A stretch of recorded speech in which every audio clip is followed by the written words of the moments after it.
Hello everyone and welcome to this quick fire revision video where we are discussing three basic presentation and disclosure standards: Ind AS 1, then Ind AS 8 and Ind AS 10. Now these are individually fairly small standards with a few interesting adjustments.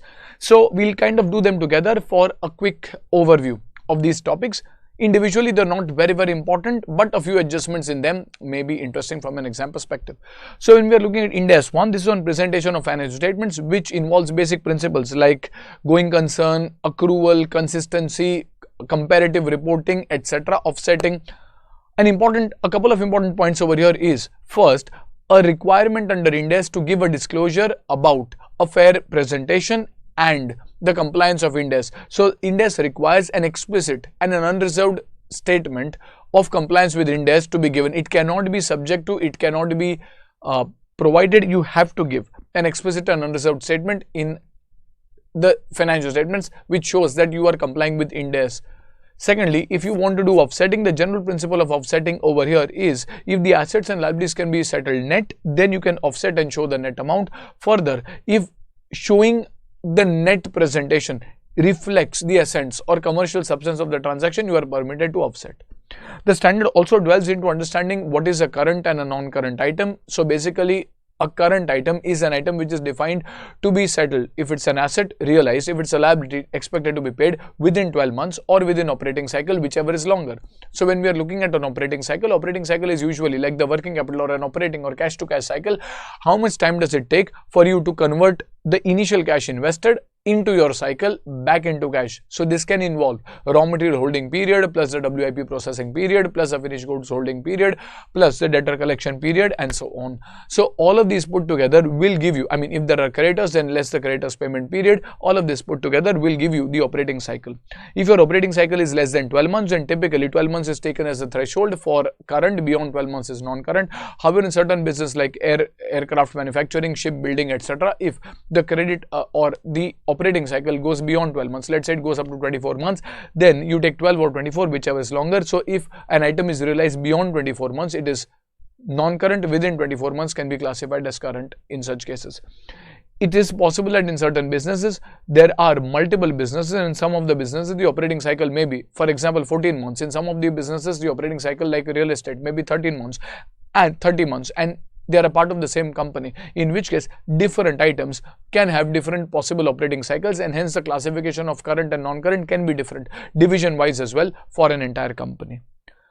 When you are looking at loans, let us say if you were to take a loan which is repayable on demand, we will classify it as current, because even if the lender demands, we'll have to make the payment immediately, and hence these loans are typically classified as repayable on demand, which are taken to be current. So that is about current and non-current classification. Now, two very important cases that are there in case of Ind AS 1 along with Ind AS 10 as well involve the classification of loans which are, let us say, long-term loans. So let us say if I take a 10-year loan which is subjected to certain material conditions like maintaining my debt to equity ratio. So if I've taken a 10-year loan and there's a requirement that at each let us say designated date, let us say by 31st March, your debt to equity ratio should be within 2:1. If not, then what? Well, the loan in such cases becomes repayable on demand, and if a loan is repayable on demand, it is categorized as a current item. So let us say if it's a 10-year loan, then the 10-year loan will be classified as non-current by default. However, if let us say the designated date was 31st December and on 31st December you see that your debt to equity target of 2:1 is not met, your actual debt to equity ratio is greater than 2:1, in which case the loan becomes repayable on demand, which means the loan becomes a current liability. Now, is it necessary that the banker necessarily demands repayment? Well, not necessary. However, the banker has a right to demand repayment, and hence in your financial statements you should show this as a loan repayable on demand. Now, what happens usually in such cases? As a borrower, you go and approach the banker and sometimes ask for a grace period, where if the banker gives you a grace period which extends beyond 12 months from the reporting date, then you can still show this as a non-current item, because yes, the loan is repayable on demand, but the banker has given you, let us say, a 15-month period to meet the condition, in which case it can be non-current. However, the banker gives you a grace period of a few months, 2, 3, 4, 5 months, which is less than 12 months, in which case the loan is repayable on demand. Maybe the banker will not demand repayment during this grace period. However, by definition, now the loan is repayable on demand, and hence you will classify this as current. That is one possibility. Another possibility over here, which is more important, is the waiver of the breach. Remember, the waiver is not waiver of the loan. You still have to repay the loan, but the repayment was to be done immediately. Sometimes you go and approach the banker and you explain the special circumstances due to which the debt to equity ratio, let us say, was beyond 2:1, and let us say the banker understands, in which case he gives you kind of a warning. He says that, okay, I will waive the breach and not demand immediate repayment now.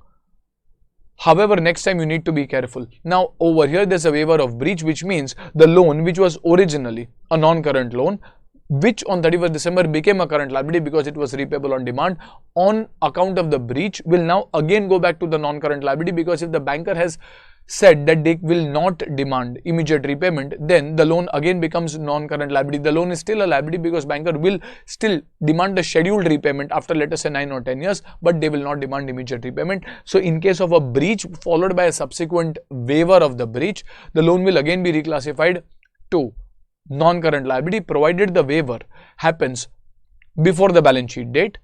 However, what happens during the post-balance sheet period? This is where Ind AS 10 comes into the picture. Ind AS 10 has an exception over here that this is different even for IFRS, for your knowledge. So Ind AS 10 says, as a special case, that if the waiver is given in the post-balance sheet period, then it is treated as an adjusting event, and hence, even if the waiver is obtained in the post-balance sheet period, you are allowed to reclassify this loan, which was repayable on demand, into a non-current liability at the balance sheet date, even if the waiver is obtained during the post-balance sheet period, as per a specific exception under Ind AS 10. However, if the waiver is obtained after the post-balance sheet period, after the directors have signed the accounts, then you will continue to show the loan as a current liability, just that after the post-balance sheet period, that is in the next year, you may potentially reclassify the loan, but in the current year, if the waiver is obtained after the post-balance sheet period, you will ignore that waiver and continue to show the loan as a current liability. So basically, if I were to summarize this discussion, which is there in the chart in front of you, if it's a loan which is repayable beyond 12 months, it is by default a non-current liability. If there is a breach of a material condition before the balance sheet date, it becomes a current liability because it is a loan repayable on demand. There are two possibilities. Before the balance sheet date, you can seek a grace period or you can seek a waiver. In case a grace period is given, usually if the grace period is less than 12 months, the loan continues to be shown as a current liability. If the grace period is beyond 12 months, you can show it as non-current. However, if there is a waiver of the breach which is obtained prior to the balance sheet, in which case it is to be reclassified into non-current. However, if the waiver is obtained after the post-balance sheet period, then it will continue to be shown as current. However, if the waiver is obtained during the post-balance sheet period, Ind AS requires you to show this as a non-current liability. It is treated as an adjusting event.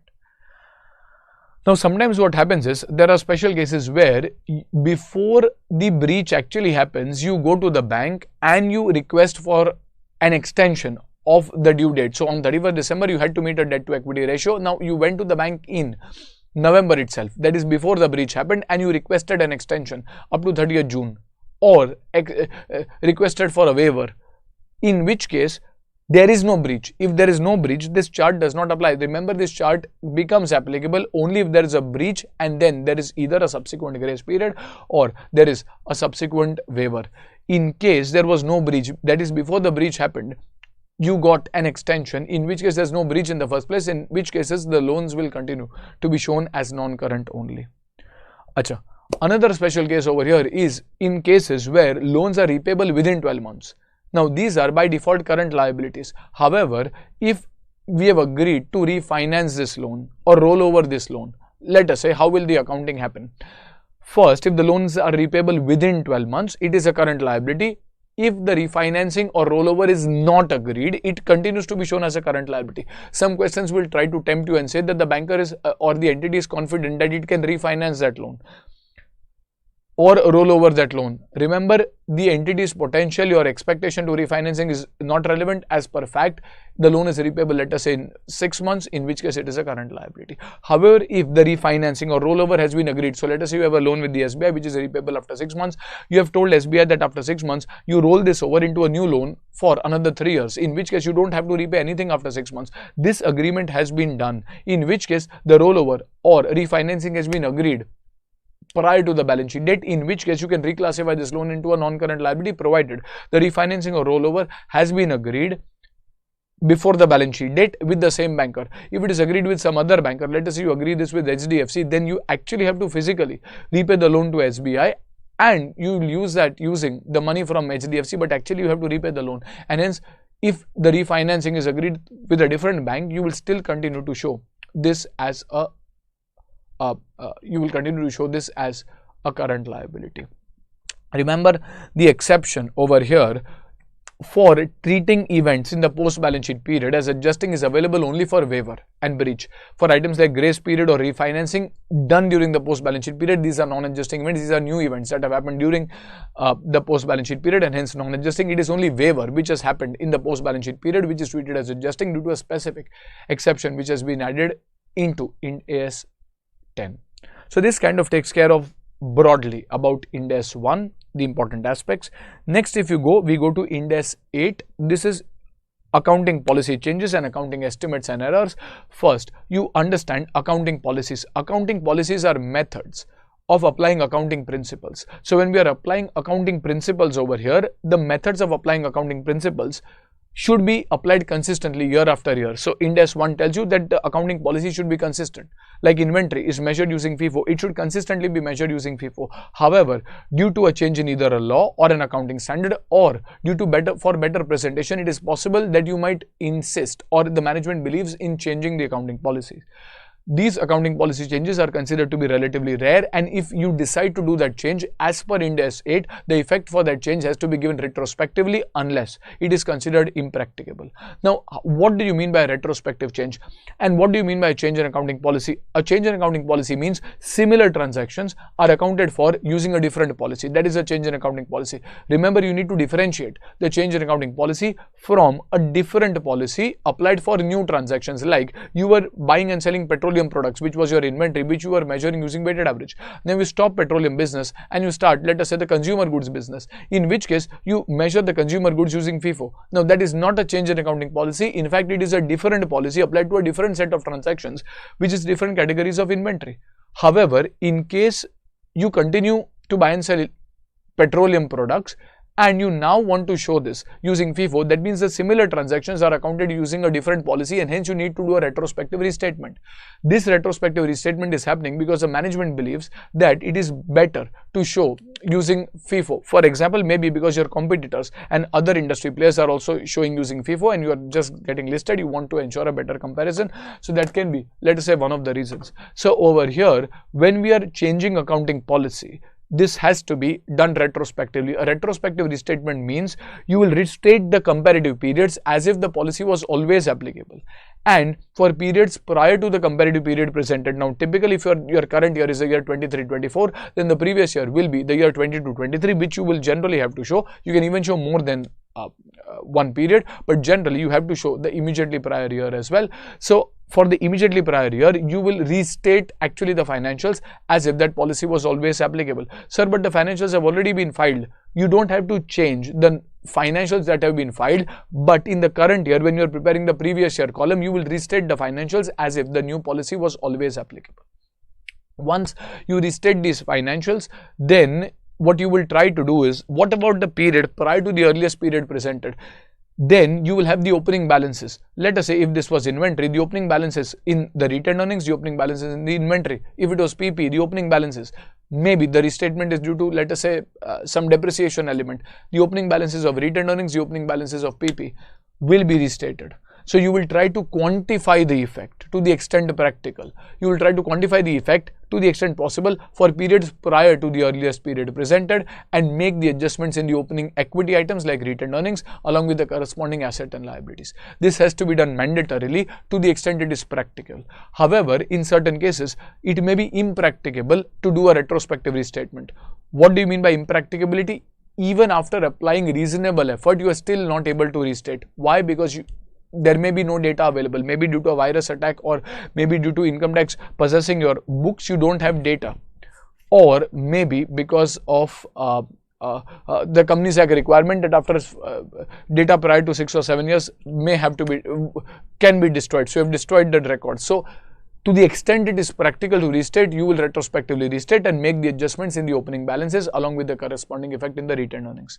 This is to be done usually in case there's a change in accounting policy. However, sometimes what happens is the changes in policy happen due to a first time adoption of Ind AS, in which case Ind AS 101 will apply for the purpose of retrospective restatement, or there may be a new standard which may become applicable. Like a few years back, there was Ind AS 17 on leases, which got replaced by Ind AS 116 on leases. In such cases, the new standard will usually have the provisions for transition, in which case you will follow that. However, if no specific guidance is given for the transition, then you apply the principles of Ind AS 8 for a retrospective application, that is applying accounting policy as if it had always been applicable. A few examples of a change in accounting policy can be a change from FIFO to weighted average for inventory, or a change from the cost model to the revaluation model, let us say for PP. Items which are not changes in accounting policies can be change from SLM to WDV, which as per Ind AS 16 is treated to be a change in accounting estimate, or a change in the functional currency, which as per Ind AS 21 is a change due to change in facts, the primary economic environment, or a change in the classification from PP to investment property or vice versa due to the actual change in use. This is a change in facts and not a change in accounting policy. And as a result, over here we have kind of discussed what is to be done in case of changes in accounting policies. When a new accounting standard becomes applicable, the general rule is till the time the standard becomes effective, you have to give a disclosure on the potential impact that the standard can have. So let us say Ind AS 100 and let us say 17 comes up. There's no Ind AS 117, at least in your syllabus as of now, or it's not effective. Let's say Ind AS 117 comes up. Now, if it is effective from 2025, hypothetically, then in the year 23 or 24, you have to give a disclosure in the notes on whether a new standard can have any potential effects on your financials or not. So this is about accounting policy. Now there's an accounting estimate. Now accounting estimate are like useful life of PP or salvage value. These are estimates, and estimates are linked to judgments, and judgments can change, and hence any change due to a change in accounting estimate has to be given effect to prospectively, and there will be no retrospective application. Now we need to distinguish between a change in accounting estimate and the detection of an error. An error is a mistake, an omission, a misstatement, which is clearly a mistake, error or omission, which is clerical in nature, arises due to facts. It is not an estimate, it is facts. Like for example, if the sales are 10,000 and you recorded them twice, you pass entry for them twice, that is not an estimate, it is an actual factual clerical error. Or a 10,000 sale, you by mistake recorded at 1 lakh, you added one more zero, or you forgot recording it. These are either mistakes, omissions or misstatements which are arising due to facts. Now these are errors of the earlier years which get detected in the current year. Maybe talented people like you are doing their audit, and you realize that these are errors of the earlier years which now get detected, let us say, in the current year. In such a situation, this is treated to be a change or this is treated to be an error. Now if it is error pertaining to the prior comparative year, so in the year 23-24 where you are preparing financials, you see the error for the year 22-23, in which case the standard says you need to do retrospective restatement, which means you will restate the comparative previous year as if there was no error in the earlier year. However, if the error pertains to a period prior to the earliest comparative period, in which case you will adjust the opening balances.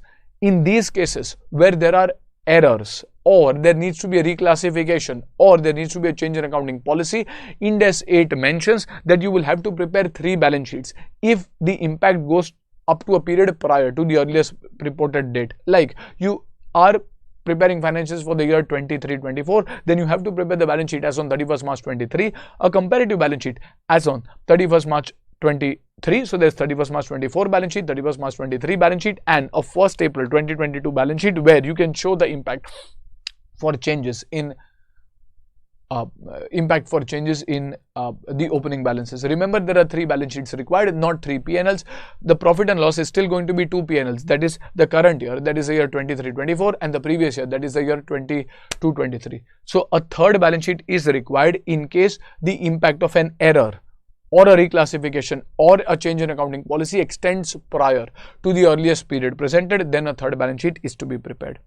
Errors over here are not called as prior period errors strictly because the errors are adjusted in the respective year to which they pertain to, and hence the error of the year is adjusted strictly speaking in that year and not shown in the current year as a prior period error. So over here you will have to give in the notes an explanation explaining the impact of a change in accounting policy or an error in the notes where a detailed data can be given. Remember, a change in accounting estimate is not treated as an error because estimates are linked to judgments and judgments are bound to change, and hence these are not treated as errors. Institute has clarified that detection of frauds or failure to use a reliably available information can be treated as an error. Okay, so this kind of takes care of Ind AS 8.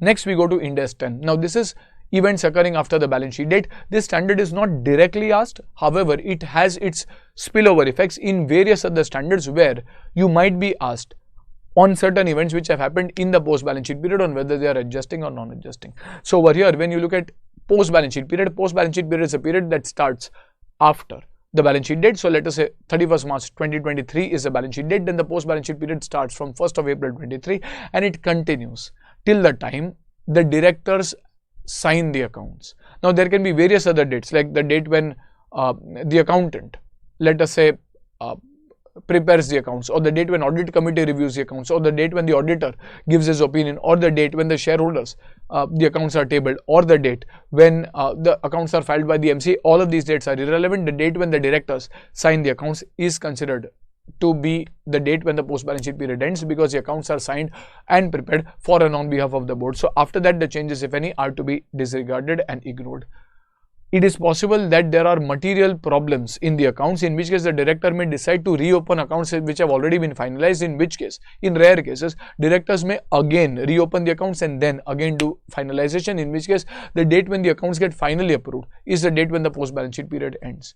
Now during the post balance sheet period, there can be various events, like you can keep on doing sales, you can pay salary, you can pay rent. Do all of these accounts, do all of these numbers get reflected? Let us say you are looking at the year 31st March, year ending 31st March 23, and your director signed the accounts on 31st May 2023. So there's a 2-month post balance sheet period. There can be so many events that happen in those 2 months. Do you adjust all of these events in the year 22-23? No sir, we'll adjust it in the year when they happened. So if the sales are happening in April 23, that is in the year 23-24, you'll adjust it in that particular year.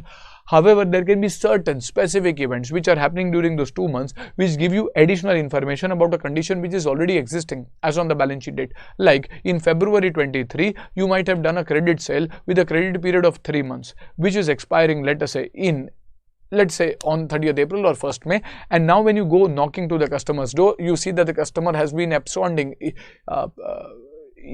there is no presence, in which case the inability to pay for the customer was already there even on 31st March, you were not aware, and hence we treat this as an adjusting event for the purpose of provision for bad debts or settlement of a lawsuit. There was a lawsuit which was ongoing on 31st March.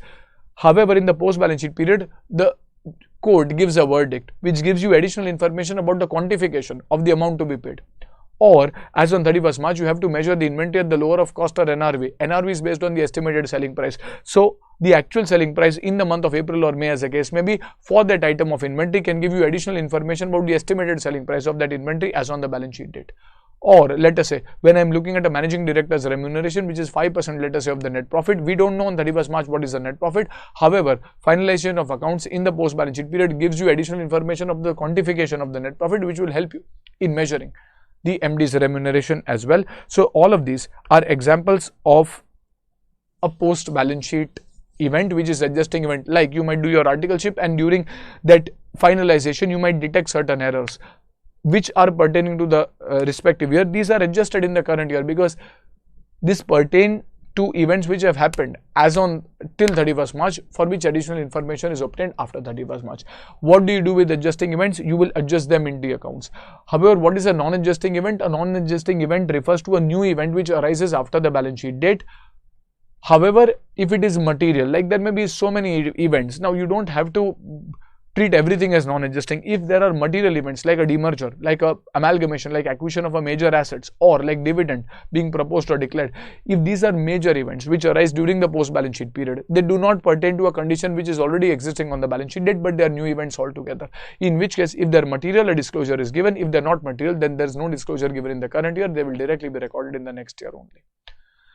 Non-adjusting events are merely disclosed if material. If they are not material, they are not even disclosed. However, there are two specific events which even though our new events in the post balance sheet period are treated to be adjusting. One is if there's an event which happens in the post balance sheet period which is so material that the going concern assumption of the entity gets affected, then we treat it as adjusting. And second, if there is a breach which was existing on the balance sheet date for which there was a subsequent waiver of that breach for a long-term loan which is obtained in the post balance sheet period, that is also treated as adjusting. And other than that, everything else is to be just disclosed. These two items can be given effect to in the financial statements. So I hope this broad overview has been helpful for these standards. I'll see you soon with the next standard in the next video. Till then, study well, study hard, and I'll see you. Bye-bye. Take care.